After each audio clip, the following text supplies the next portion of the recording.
Full Service Radio is proudly supported and hosted by Simplecast, the easiest way for a podcast creator to publish and distribute audio on the internet. For more information, visit simplecast.com. Full Service Radio.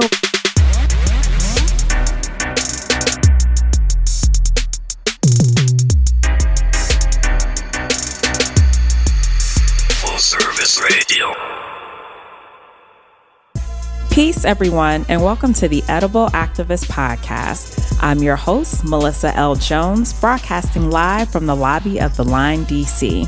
This podcast is where dynamic people of color in the food and agricultural space share their personal food journeys, passions, and perspectives that stem from the land, all exemplifying the spirit of activism in their own edible way. Let's get started.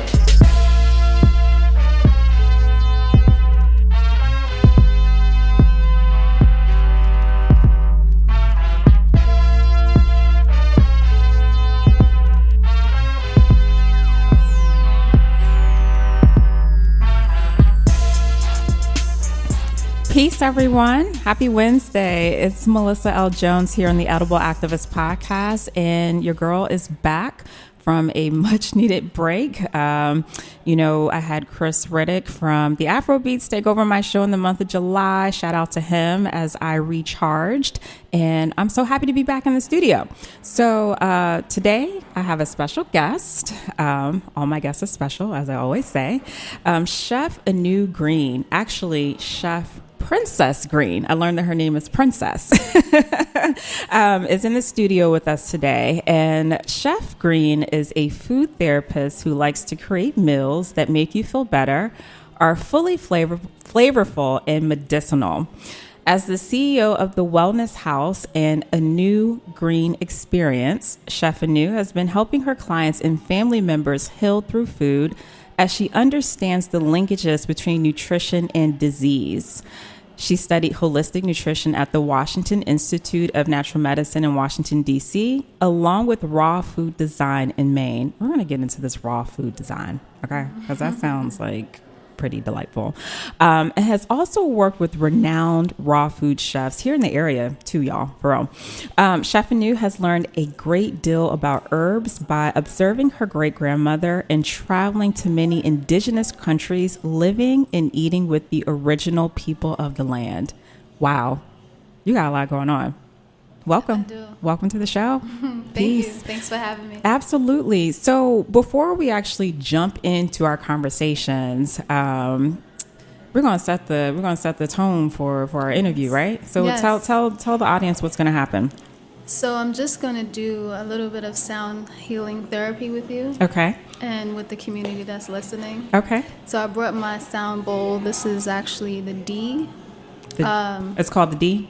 It's the D tone. The D tone. Okay. Yes. Okay. So sound is like one of the oldest ways of healing people. Sound can reach our organs. Like we have organs, right? Yes, we do. I'm pretty sure I got organs. Yeah, so would be here. yeah, so this frequency is 432 hertz. So it can reach your body, the inside of your body, quicker than chemicals. Oh my gosh. So I like to use this for myself and also some of my clients or some of my tribe, because I really believe in the healing of sound. If you ever saw like any quote that said like music like calms the heart of a wild beast or whatever, yes, it really does. So I'm like literally like a little kid over here. so let's just get started. I just want to do a little bit of it so you can hear it and understand what's going on. So we're gonna start by doing that.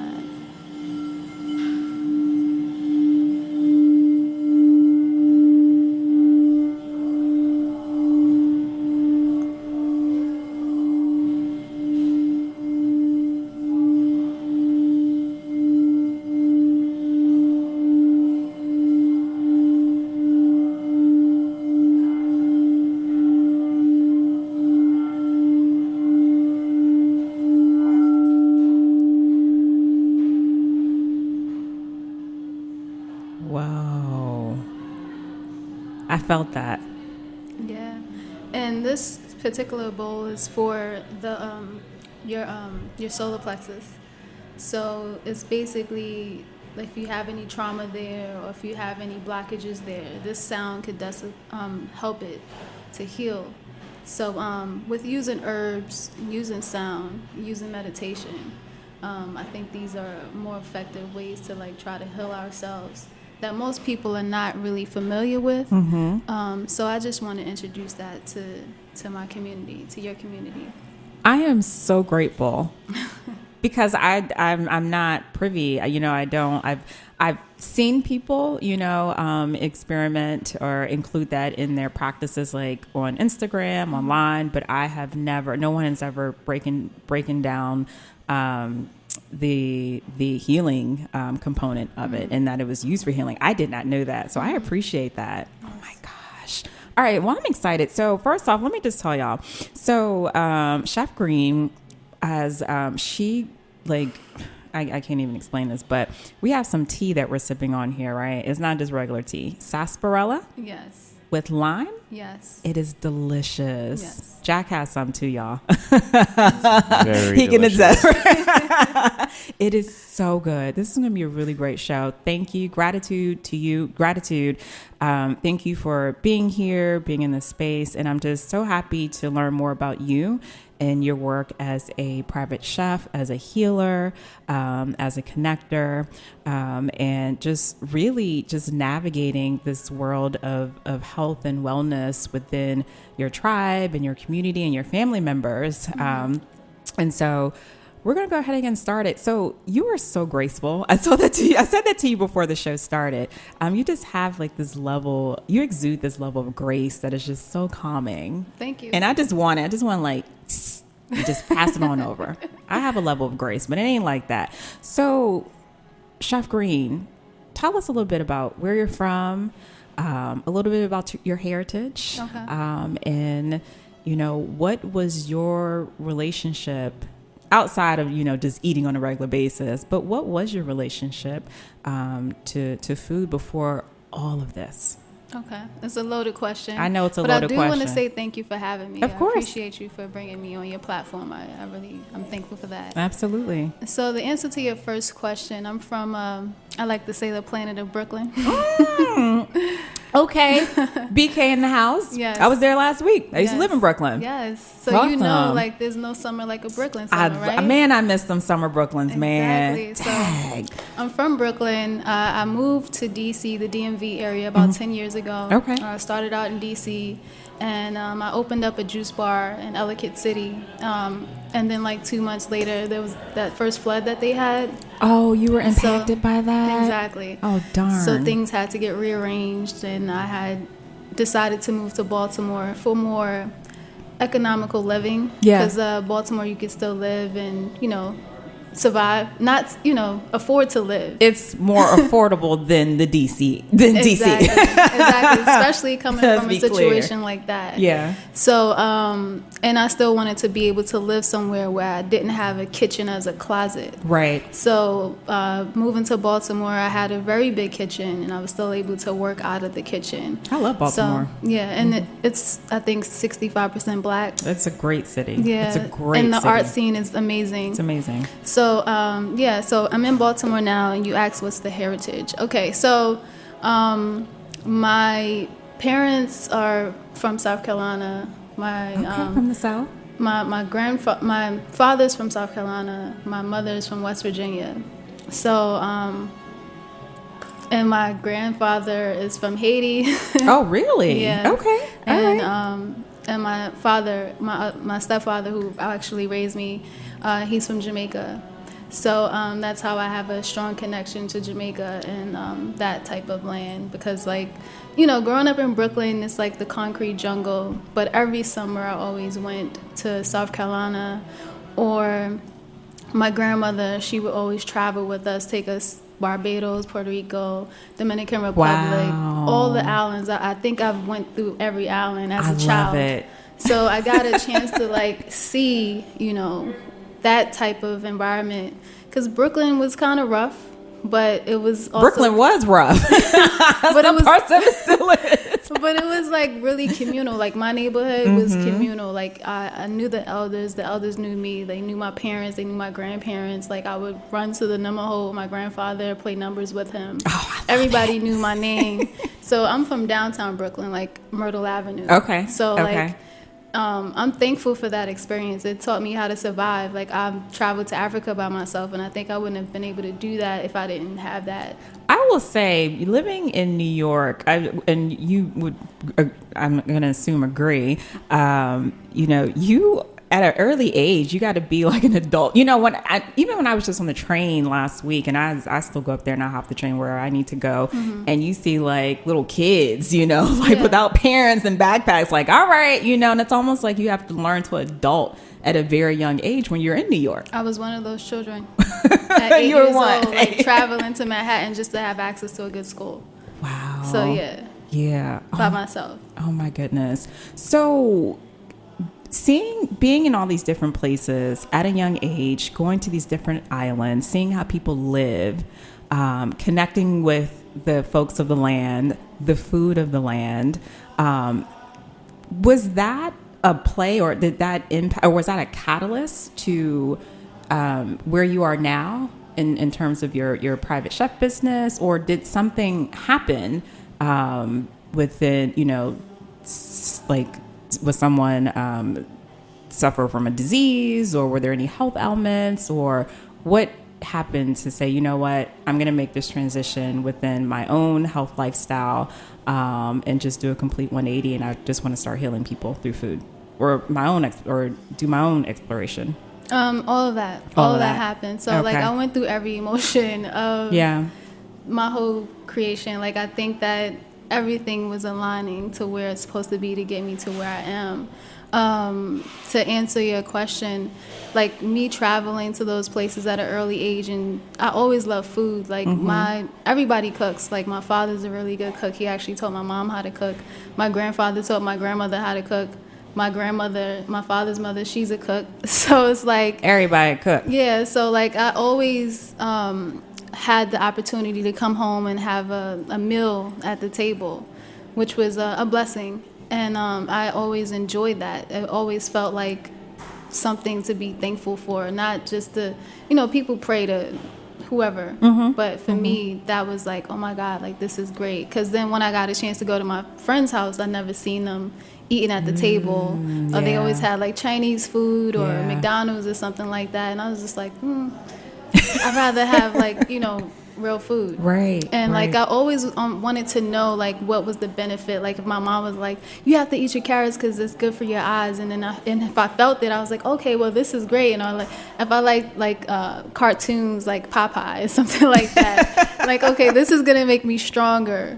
But get your spinach. I had a really bad car accident when I was like 24. Oh yikes! And I broke my my arm, and I broke my pelvis. And basically doctors were saying like, you need to do surgery, and if you don't do it, you're not going to heal properly. You're going to look deformed.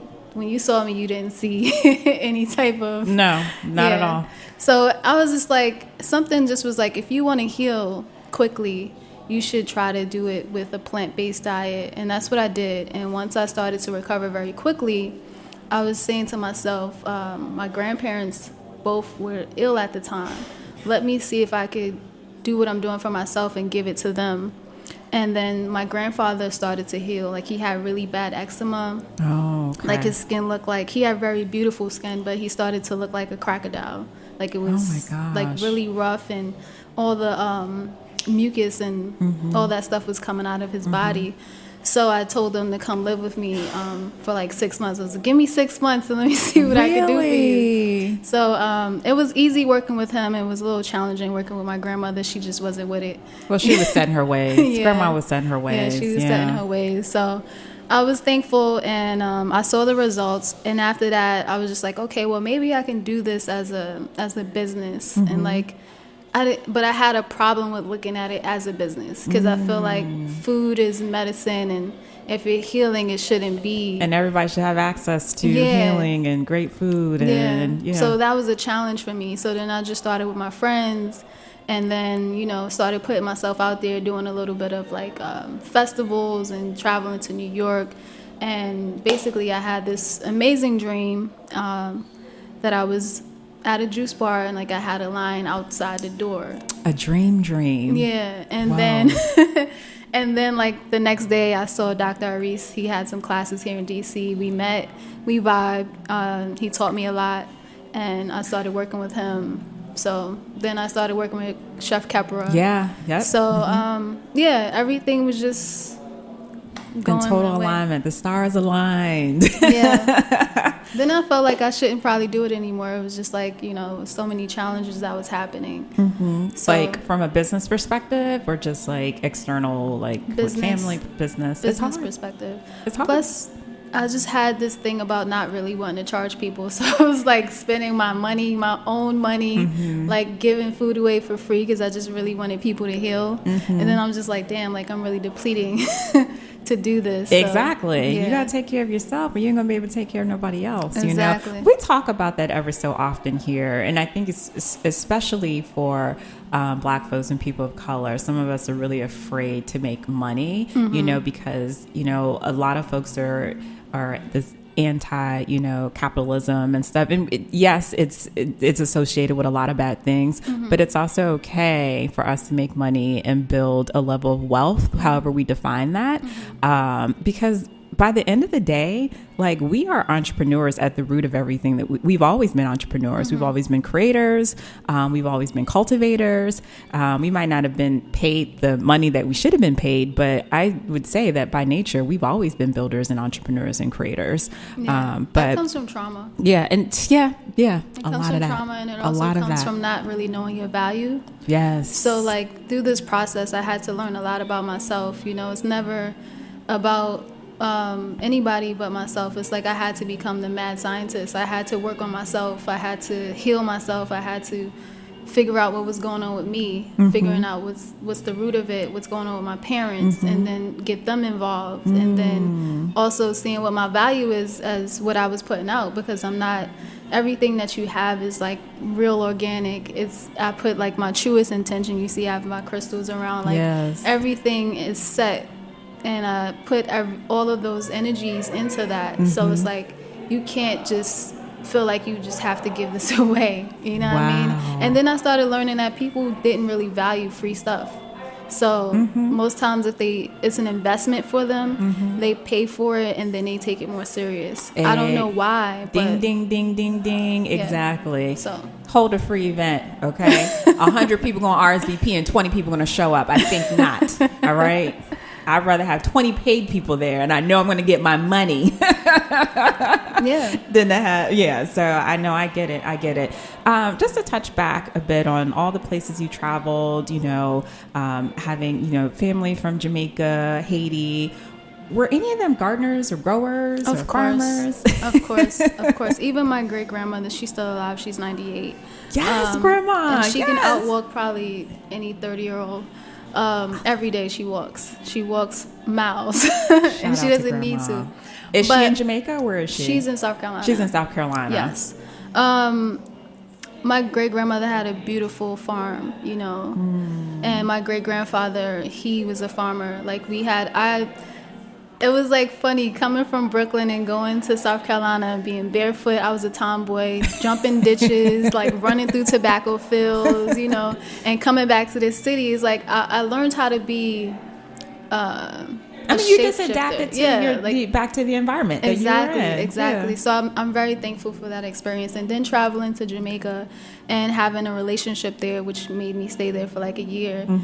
We basically grew everything that we needed, from every herb, nuts, fruits, vegetables. So I got a chance to actually have another experience, a different experience with the food, because now my hands are in the dirt. Now I'm growing. Now I'm harvesting. Now, like, I'm waking up early in the morning, seeing the dew, and just seeing how nature transforms.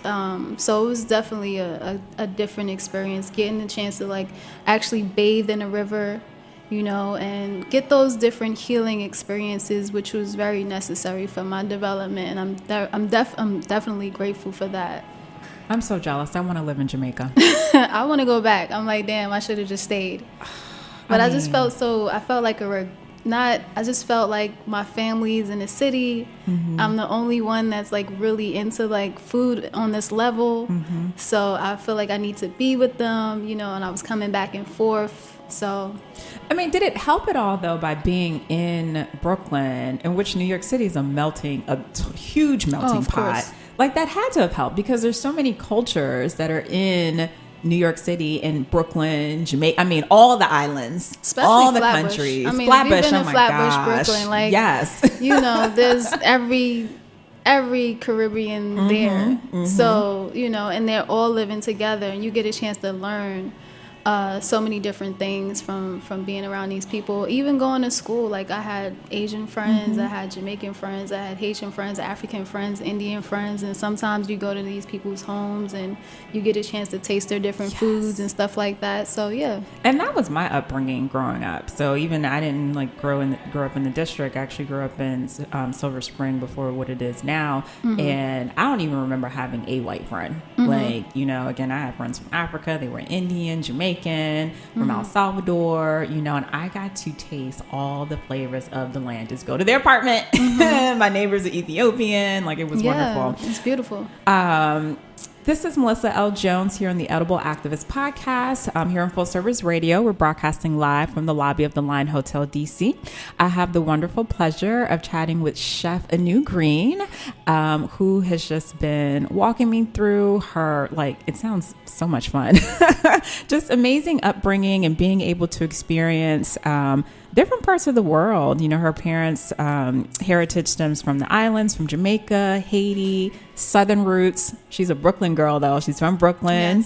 Yes, she's been in Maryland for the past 10 years. She had a juice bar in Ellicott City. And what county is that in? Is that how? I don't know what county Ellicott City. I know where Ellicott City is, but she had a juice bar there. And if you guys remember, the bad storm, tore down a ton of businesses, and her juice bar was impacted by that.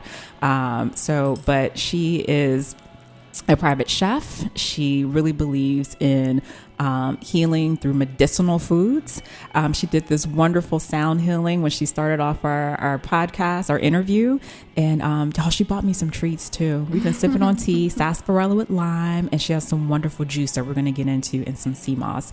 We are going to take a break in just a few minutes, but we'll go ahead and just get more into the crux of the work that you do with your business and the clients that you serve. So what is your approach to working with your clients? Because I'm sure there are all sorts of backgrounds, people who haven't even been introduced to the idea or the concept, or however you want to define this, of healing and wellness. So what is your approach to working with your clients? I take more of an intuitive approach. I really start by listening to them. A lot of people, especially African-American people, don't feel heard when they go to Western doctors. But I also don't believe that everybody has the same subscription. So, if you come to me and you're telling me that you have a specific situation, then that's what I'm going to focus on. But try to get to the root of it by understanding energetically, spiritually, and physically what's going on. Because sometimes when we get a pain, we think that, oh, I have a pain in my wrist, so it's coming from my wrist. But sometimes it could be something else, one of your organs telling you something is going on, and it's just traveling there, right? So I just try to take that approach. Wow. Yeah, I hope that answered your question. No, it does. But you know what? My other question is, too, there are some folks who, do you find that the folks who you serve, are they coming to you because they really want to be healed? Because we got a lot of sick people out here, but not everybody wants to be healed, and that's real talk. You know? That's true. And you can throw all the goodness at them, all the herbs, all the benefits, but do you want to be healed? I'm glad you asked that question, because this definitely takes work. We come from a microwave society where people are used to popping pills and getting a response very quickly, but that's just dulling the pain. That's not them really dealing with it. So a lot of times people actually have to go within, and I can't do that for you. Right. You have to do the work. Just like with spirituality, the difference between spirituality and religion, like religion is easy. They tell you what to do, like you just following this one book and listening to one person. But spirituality is actually you doing your work. And like I said earlier, I had to do my own work, and it's a constant work. Like people just think, oh, you're just so healthy, nothing's wrong with you. Like, no, it takes work. Like sometimes, some things would get the best of me, and I would like to react in a certain way, but I can't. Not that I can't. I just choose. You choose not differently. Exactly. So some people, they get more attention. Sometimes people want that, but they don't actually want to get better. Yeah. Sometimes. And sometimes people come to you when it's like they're at stage 4, and it's like it's not, I don't know what one person can do. This takes a whole village. This takes you. Yep, you are right. Yeah, this takes you, like, really. It's sometimes like because I'm such of an empath, I have to like step back and not really take on so much of other people's stuff, which happens often, which means I have to do more work. Because it's like you're passionate about it, and you're passionate about seeing people healed, and you're passionate about wellness, and you take it seriously. So you are what you do, and your values are reflective of that. So it's common for you wanting to be more involved than you should, and it's but gotta take care of Anu too. Yeah, the healers need healing. The healers need healing. Yes, that's a quote. Make that a shirt. It's already in the process. Oh, okay. All right, y'all. We're actually going to take a really quick break, and we will be right back.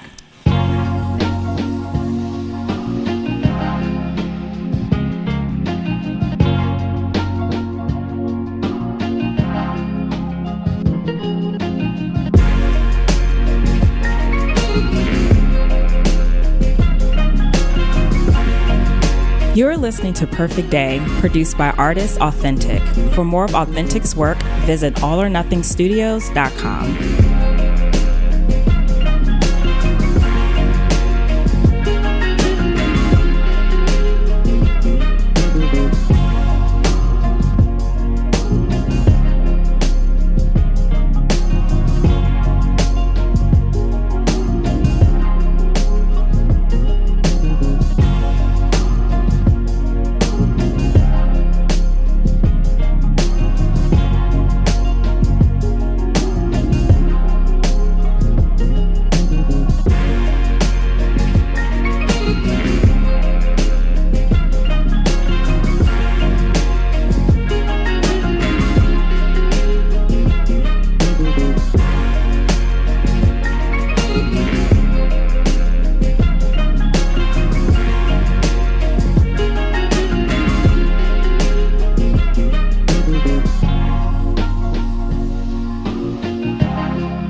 Welcome back, guys. This is Melissa L. Jones here with the Edible Activist Podcast here on Full Service Radio, broadcasting live from the lobby of the Line Hotel DC. If you're just tuning in, you've been missing out on some really great conversations between myself and Chef Anu Green, who is the CEO and founder of the Wellness House and AnuGreenExperience. Chef is a food therapist, and she is a private chef, and we actually was talking just before the break, talking about her approach to working with some of her clients, and she approaches it. Would you say intuitive? You're really intuitive, and you listen to your clients, which is really important because a lot of people don't listen. And you said, especially for Black people, in Western medicine, like, our doctors don't listen to us. I've had doctors try to tell me what's wrong with myself, and I'm like, I know my body more than you do, okay? I mean, that's a whole nother. A whole nother discussion. It gets deep. I'm like, did you try? I'm like, no, like I know what's wrong. I don't even know why I came anyway. So definitely another thing that I want to touch on is a lot of people think that, and we were just discussing this just a few minutes before the break, that disease is hereditary. And I know that is something that you want to debunk. Preach. It is your mic. It's just that I find that people take that and run with it, and they kind of accept that, okay, I need to be taking pills at a certain age, 45 or 30, whatever. So my mom went through this at this age, so this is what I'm supposed to be doing. And it's just like, okay, we share the same DNA. DNA has information. But if you ever saw a scientist, destroy the DNA, there's still cells left, right? Cells cannot be destroyed because it's an energy, it's a vibration. So if we just accept something that, well, this is something that happened in my family, so it's going to happen to me, it kind of allows people to be lazy and but not even explore other ways options to or ways, get better. Like if I thought that my element was just Brooklyn, then I would never go anywhere. If I thought that surgery was my only option, then I would never learn to heal myself. If I accepted that diabetes was hereditary, I would have diabetes right now.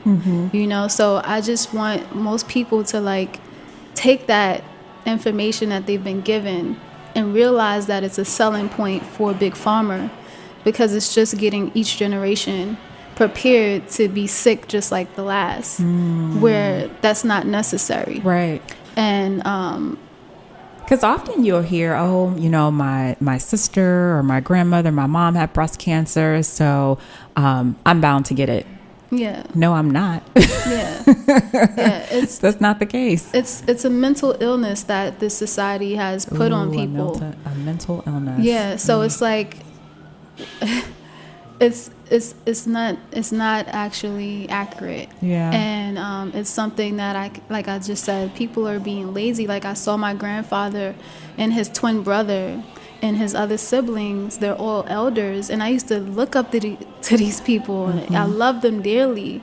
And I just was observing them one day having a conversation, and they were looking at each other's prescription drugs and oh, I'm walking with a cane now, yeah, this is a part of it. And I'm like, what? That's a part of it. I don't want to be 67 with a cane. Right. I don't want to be in my 70s not being able to be mobile. I want to be mobile. I want to live. And I feel like some people are, like I said, it's a mental illness, it's depression, and people are just not really taking responsibility. And I think that we should all try our best to take our health back, because hereditary stuff is not something that I believe in, and it's been scientifically proven through certain doctors that that's not it. It's it's deeper than that. I totally agree. So speaking of healing and food, and I am staring at some sea moss. Yes. That Chef Green bought me, and I'm so grateful because I'm so excited. And sea moss has been the thing.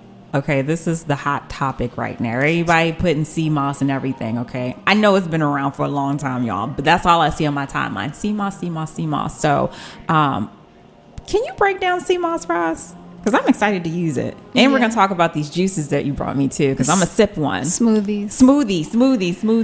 So, yeah, sea moss is, like you said, it's been around for the longest. I remember having my father prepare sea moss when I was younger. At that time, I was just being fed. I didn't really know what the benefits were or anything about it. I just knew that it was good for you, and I always heard my uncles and males talk about the sexual properties. You're supposed to put it in a cup so Jack could taste up. Oh shoot! I don't have cooties, Jack. So you. She forgot about Jack. I'm so damn hungry, thirsty, greedy. But so sea moss has 92 minerals out of 102 minerals that the body needs. That's a lot of minerals. Yes. And knowing that the land is basically depleted from a lot of the minerals and things that it had in it because of all of things going on with, man trying to have nature adapt to them instead of adapting to nature, is basically destroying the land. So I feel like sea moss is one of those things that gives us a chance to get the same minerals that our bodies would get from the land, that we're not getting anymore. So sea moss is good for your reproductive organs. It's good for your heart. It's good for eliminating mucus out of the body. That's a big which thing. Is plaguing a lot of people. Mm-hmm. It's also good for I don't know how. Anyway, I just had my cycle. Listen, you can talk about anything. We're women. Yeah. Baby, all right. And anytime that I feel like I'm about to have really, really bad cramps, mm-hmm. I just take sea moss raw, or I combine it with some ginger and a cucumber, mm-hmm. and drink that, and those cramps go away. So it's been. Can you shoot me that? It's been a lifesaver. Because here's the thing, PMS is a thing. Yeah. It's really real. Yes. And the cramps are really real. They're really real. I mean, bad. All right. So you gonna shoot me that recipe? Yeah. Because I'm over it. Yeah.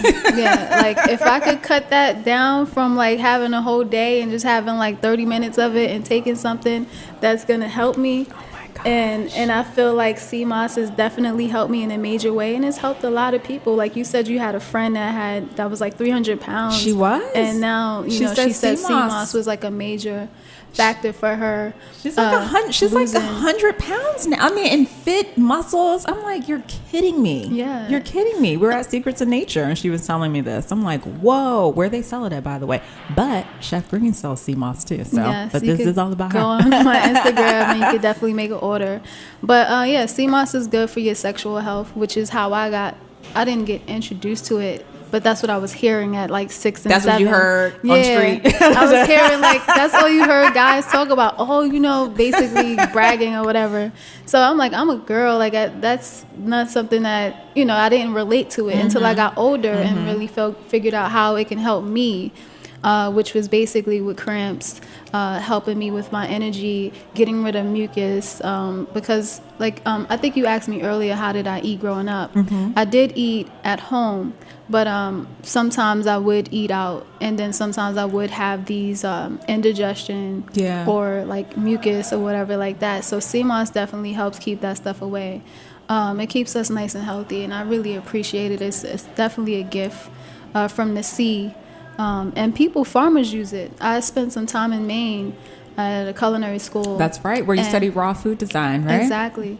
And I met some of the farmers out there that was getting sea moss and actually using it to make their soil much richer. For the crop. Really? Yeah. All the farmers and gardeners, if you're listening to this. Yeah. A lot of people don't know that. That's a first. I've never heard that. I mean, there's a lot that I don't know, but I'm shocked about that. Yeah, and being in Maine was a whole nother thing. Being the only black person. I'm about to say, you the only brown one there. Yeah, and most of these people, they're farming, and I'm glad that they're doing it. But it also made me just feel man, I just wish that my people had communities like that where they could actually do and, work the land and don't have to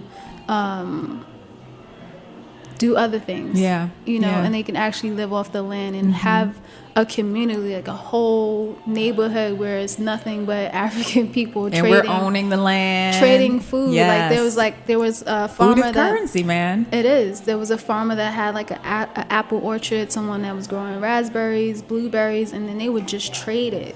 And I'm just wow. And then they had cellars under the house where they had a mile worth of food, a whole mile under the house where it's just goodness preserving food. And that's where we come from. Yes, we do. We preserve. I saw my great grandmother preserving everything. Mm-hmm. I was one of those kids on the porch with her snapping the peas and cleaning the collard greens and stuff like that. So my grandmother still preserves stuff. This is bad. Exactly. That's a beautiful thing. It's art, and that's something that we need to get back to. I always tell people to detox, just practice detoxing, practice not having food, mm-hmm. because if they decided not to bring these food trucks into our neighborhoods, not food trucks that you go up and buy food from, but the trucks that bring the food in to the supermarkets, if we didn't have that for 24 hours in our neighborhoods, we wouldn't have any food. Right. A lot of people don't know anything about foraging. Like for myself, I'm glad that I know how to go into nature and forage. You'll find you a mulberry, won't you? Yeah, I'll find me some red raspberry. I'll find me some some nettle. These things that keep my blood clean while I'm traveling and going through the motions of whatever disaster is happening. Yeah. And because I know how to fast and my mom won't go crazy, right, I'm prepared. Yeah. So that's what a message that I also would like to tell the community is to basically practice detoxing, practice fasting, because you just never know. We see this world going through a whole bunch of different changes. Yeah, so you have to, for sure. We have to control the tongue. But also, in addition to that, there is a such thing as overeating. Like, we eat way too much, and your stomach does not need all that food. Your stomach actually needs a break from food. Exactly. Our immune system is in our stomach. And if we're constantly... Also, people think that every day they're supposed to try something new with food. Okay. Your stomach is constantly trying to figure out what to do with this information and where the nutrients needs to go. So if you're constantly you're constantly having gas, burping, doing farting or whatever, going through the motions, breaking out on your skin, is just like your body is going through so much trying to figure out where to put this. And a lot of African American people, when they eat food, they're like, oh, well, I had some niggeritis. it's like, and they're like, oh, it was so good, I had to go take a nap. I'm like, no, and that's the worst thing you can do. Yeah, it almost took you out. Like, people don't realize that's your stomach going through so much changes, trying to figure out how to process this food. Processed food, your stomach is trying to process the oil and the fried foods and the flour. Not just that, chemicals stuff that your body doesn't know anything to do with. Like I said, the DNA has information. Like, you eating the blueberry, your body knows from your ancestors what blueberries is and what to do with it. But if it has to process a chemical that it's never been introduced to, it's your going body haywire. Exactly. And a lot of people don't realize that. So when you go take that nap, it's not because the food was good. It's because your body is trying to figure out what the hell is going on, what to do with this, and how we're going to still survive. Like, our body, we put our stomachs and our hearts through so much things, and it's not even necessary. Chef Green, tell me about this delicious smoothie. Jack, you'll have some when the show's over. I will hand it to you right now, but you're working. Thank you. This is delicious. It has sea moss in it. Yes. Blueberries, the ginger. Oh, y'all, and I love ginger. This is so great. What else is in it? What's the next ingredient? See if you know. Let me, hold on, y'all. Hold on. I can smell it, actually. Is it some... I don't know. I'm horrible at these things. Okra. Shut the front door. Shut the front. Okra? First of all, I am the okra queen. I was just telling, I was at the Black Suburban Homestead the other day. I was telling Dr. Mendes too, I am the person you do not like at the farmer's market, because I will buy up all the okra and there'll be none left for anybody at this market. Are you serious? Very serious. I've never had a smoothie with okra. And something was like, because remember I told you I made this smoothie. It's a blueberry smoothie, that I made in honor of, how did her name escape me? Toni Morrison, yes. And rest in power. Exactly. I miss that sister. So I made that in honor of her, and I was also thinking about you this morning, and so something was like, she would definitely appreciate this okra. I don't even know if she like okra, but I think I'm gonna put it up in there. I love and she's okra. gonna love it. I love blueberries. I love ginger. All my favorite you love things. sea moss. And now I love sea moss. Thank you so much. Yeah. There's so much more to talk about because you do so much. But we're going to have to bring you back on the show, homegirl. I'm going to bring you back on the show. But where can folks find you on social media? They can find me on AnuGreenExperience on IG. Okay, and that's ANU Green No E at the end. No E at the end, y'all. Experience. And just really quickly, toss out some of the services that you offer to your clients. So in case someone's listening and say, hey, like, I need to recharge, I need to detox, I need to get my mind right, I need to get all that right. Like, throw that out there. So I'm a private chef. You can also buy sea moss in bulk from me. You could also do some of my meal plans, but I'm trying to figure out a different way to approach that.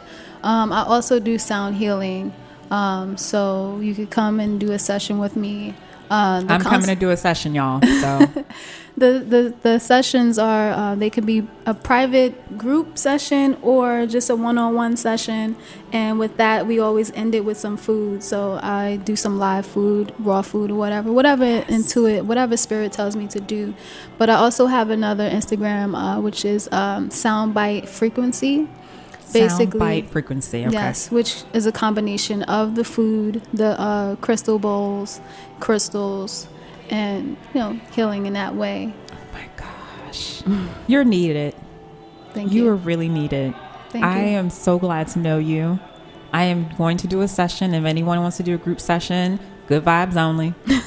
Yes. We ain't trying to flush out the bad energy after you get in. Like, you got to have good vibes coming in, okay? You ain't got to have your life together, but please just have some good vibes, all right? Absolutely. And I just appreciate everything that you're doing. I love how just well connected you are. I mean, to the land, to farming, agriculture, medicinal herbs. This is awesome. So just thank you for what you're doing and healing our people, because we need it. Also, we do have a community farm in Baltimore. It's called the White Lock Community Farm in my neighborhood. Okay. And we also have a CSA that I'm proud that we're offering fresh food to the community in Baltimore. So I do want to shout them out. All right. Shout out Baltimore. All right. So we got to go, but we're going to do a quick rapid fire. All right. So you ready? Yes. All right. Chef Green, what is your favorite leafy green? Chef Green, what's your favorite leafy green? I want to say kale, but I feel like it's so That's basic. fine. Kale, yeah. All right. That's cool. Sweet, spicy, sour, salty. I like all of them. But I really like bitter because bitter helps us, keeps our blood clean. Favorite fruit? Mango. What's cooking in your pot these days? Literally. What are you creating? You might not be stewing anything, but I don't know. I love okra. You love okra. I love okra. I love I do too, girl. zucchini.